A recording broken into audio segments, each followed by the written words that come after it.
পুলিশের ভয়ে নদীতে ঝাঁপ দেওয়ার পর নিখোঁজ যুবকের মৃতদেহ উদ্ধার লক্ষ্মীপুরে। থানার সামনে তীব্র বিক্ষোভ, ক্ষুব্ধ জনতার, ব্যাপক উত্তেজনা এবং চাঞ্চল্য কাছড়ে লক্ষ্মীপুরে।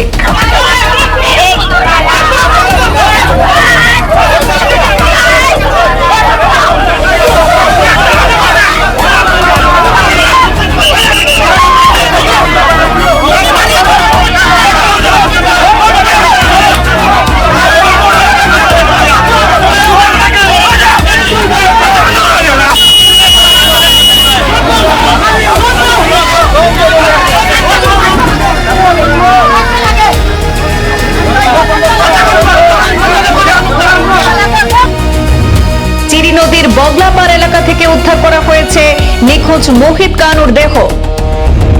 ঘটনার সঙ্গে যুক্ত 4 জন পুলিশ কর্মীকে সাসপেন্ড করার খবর।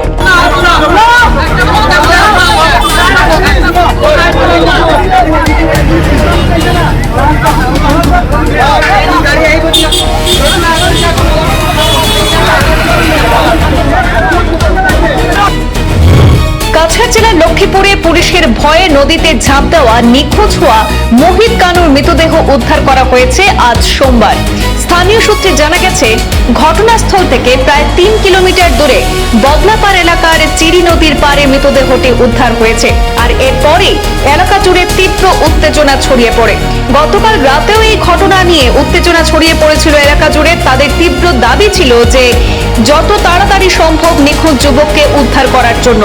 কিন্তু আজ সোমবারে কিন্তু সেই মৃতদেহ উদ্ধার হয়েছে ঘটনাস্থল থেকে 3 কিলোমিটার দূরে। মৃতদেহ উদ্ধারের পর ক্ষুব্ধ জনতা লক্ষ্মীপুর থানার সামনে বিক্ষোভ প্রদর্শন শুরু করেন। পরিস্থিতি নিয়ন্ত্রণে প্রশাসন এবং স্থানীয় প্রতিনিধিরা দ্রুত পদক্ষেপ নেন। জানা গেছে যে এই ঘটনার সঙ্গে যুক্ত 4 জন পুলিশ কর্মীকে সাসপেন্ড করা হয়েছে বলে পুলিশ সূত্রে ইতিমধ্যে জানা গিয়েছে। পরবর্তীতে পুলিশ এবং স্থানীয় প্রতিনিধি, নাগরিক কমিটির সদস্য এবং আইনজীবীদের আলোচনার মাধ্যমে পরিস্থিতিটা বর্তমানে কিছুটা স্বাভাবিক হয়। মৃতদেহটি ইতিমধ্যে ময়না তদন্তের জন্য শিলচর মেডিকেল কলেজ হাসপাতালে পাঠানো হয়েছে। তবে এই ঘটনা নিয়ে এলাকা জুড়ে এখনো পর্যন্ত চাঞ্চল্য এবং উত্তেজনা বিরাজ করছে। যা ঘটনা হয়েছে এটা খুবই দুঃখজনক, কিন্তু আপনারা দেখেছেন যে পাবলিকের মধ্যে একটা ক্ষোভ আছে, কিন্তু পরবর্তীকালে আলাপ আলোচনার মধ্যে পাবলিকের মধ্যে যেটা আছে ওদের সবাই কোঅপারেট করেছেন, যার জন্য আমরা পোস্টমর্টমের জন্য এখন আর আমরা সবাই বসে এখন অফিসারদের সঙ্গে বসে আলাপ করছি যে কীভাবে আসল কালপ্রিটকে উচিত যে ব্যক্তি ওনার শাস্তি তো পেতেই হবে। এখানে কিসের জন্য হয়েছে সেগুলো কিন্তু সব কিছু প্রসেসে গেলে বোঝা যাবে এখানে দোষীকে।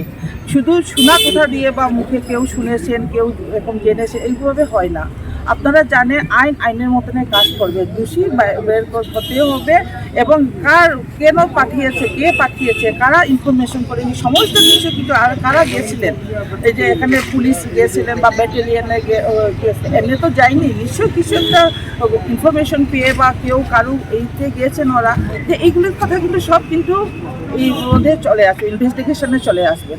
তো তারপরে আমরা যেহেতু একটি গরিব পরিবারের লোক, তো আমরা চাইবো আমাদের মন্ত্রী মহাশয়ের কাছে আমরা বলেছি, আবার বলবো কীভাবে এই গরিব পরিবার থেকে আমরা সরকারিভাবে সাহায্য প্রদান করতে পারি সেটা আমরা চাইবো। আবার সমস্ত জনসাধারণকে আমি অনুরোধ রাখবো থানা কমিটি, নাগরিক কমিটির চেয়ারম্যান হিসাবে, দেখুন আইনের যে প্রসেস আছে এই প্রসেসে আমরা গন্ডগোল করে কিন্তু আমরা কোনো সমাধান পাবো না। সবাই কোঅপারেট করুন, কোঅপারেশনের মাধ্যমে কীভাবে এই পরিবারকে আমরা যাতে ওনাদেরকে সাহায্য করতে পারি সেটা সবাই চেষ্টা করি আমরা সবাই মিলে, এবং উচিত ব্যক্তি মানে যে কালপ্রিট ওনার শাস্তি পেতে হবে সেটার দাবি কিন্তু আমরা সবের মধ্যে আছে। এবং নাগরিকের যেটা এটা খুব থাকা স্বাভাবিক, কারণ একজন মানুষের প্রাণ হারিয়েছেন। তো ভবিষ্যতে এইবার যাতে পুনরাবৃত্তি না হয় এরকম ঘটনা, সেই জন্য সবসময় নজর থাকবে। এবং আজকে এই ঘটনা পরে যখন ওনার কাছে আমার সমস্ত থানা নাগরিক কমিটি, আবার থানা কমিটিকে নিয়ে আমরা বসবো, সেখানে কিছু জনসাধারণকে নিয়ে আমরা বসবো কীভাবে কী করা যায় এই পরিবারে, এবং আমাদের যে আইনি প্রসেস কীভাবে তদারকি করে, এখন না যে আজকে যা ঘটনা হয়েছে পরে এসে এই কেসটাকে একদম পুরো বন্ধ হয়ে থাকবে এমন না, যত পারি তাড়াতাড়ি যাতে আমাদের সমাধান করতে পারি সেটার জন্য সবাই কোঅপারেশন চাই এবং আমরা সবাই সেটা একজুটে আমরা চেষ্টা করবো। বলেছে ইনফরমারের কথা বলেছে মুখে কেউ ভাবে লিখিতভাবে এখন থানাতে যে অমুক ইনফরমার এই করেছেন বলে কেউ কিন্তু লিখিত এখনো দেয়নি।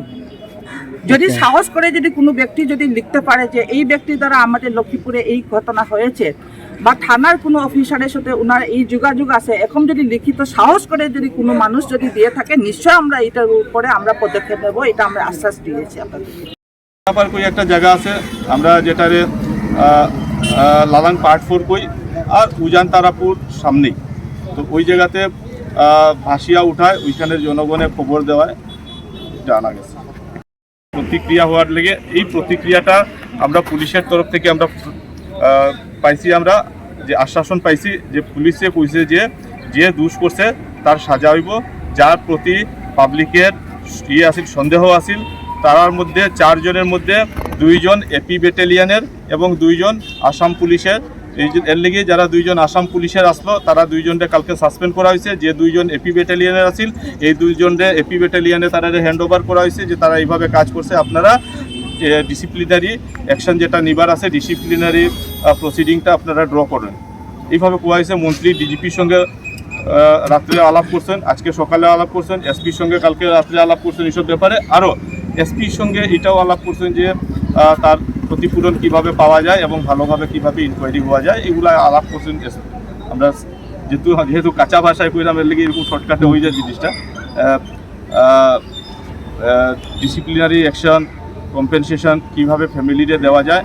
কিন্তু আজকে আমরা ভুল বুঝাবুঝির মধ্যে আমরা কিছুজন যুবক আমরা এটারে ডেড বডিটারে আটকাইয়া বিচার চাইছিলাম, যেটা আইনগত সম্ভব না।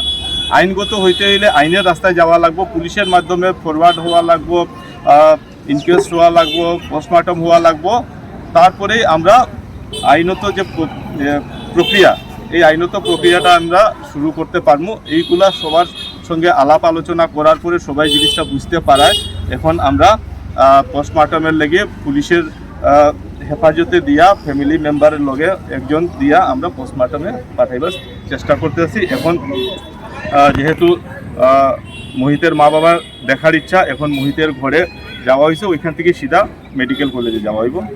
আচ্ছা, সত্যতা পূরণ হয়েছে? এখানে একটা ভুল বুঝাবুঝি আসতো যে হয়তো যদি ডেড বডি আমরা আটকাইয়া না রাখি তো আমরা দাবি পুরা হইতো না, কিন্তু আইনগত যাইতে লাগবে। আর যখন পর্যন্ত পোস্টমর্টম হইতো না, যখন পর্যন্ত ইনকোয়েস্ট হইতো না, ডেথ ডিক্লেয়ার হইতো না, পোস্টমর্টম হইতো না, তখন পর্যন্ত আমরা কেস দিলে কি কেস দিব? তো এইটাই সবের সঙ্গে আলাপ করা হয়েছে। তার আত্মীয় স্বজন যারা আসলো, তার যারা এই যে তার বিয়োগে যারা মর্মাহত, তারা সবারই একটা রাগ যে এটা খুব খারাপ একটা ঘটনা ঘটছে, আর এই ঘটনার একটা ভালো প্রতিক্রিয়া হইতে লাগে, এইটাই তারা ডিমান্ড আছে।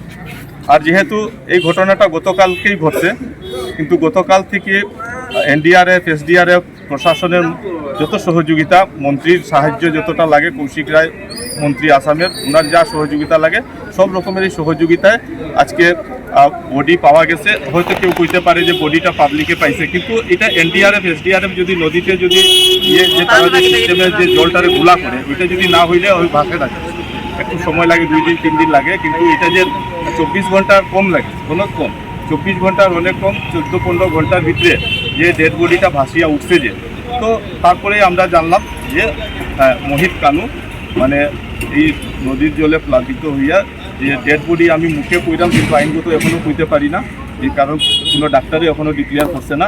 তো আমরা সবাই মানিয়া নিছি যে এত সময় একজন মানুষ বাঁচিয়া থাকতে পারে না এই অবস্থায়, এর লিগে এই কথাগুলো আমরা কইলাম। তো যাই হোক, আজকে সবের যে দাবি দেওয়া আসলো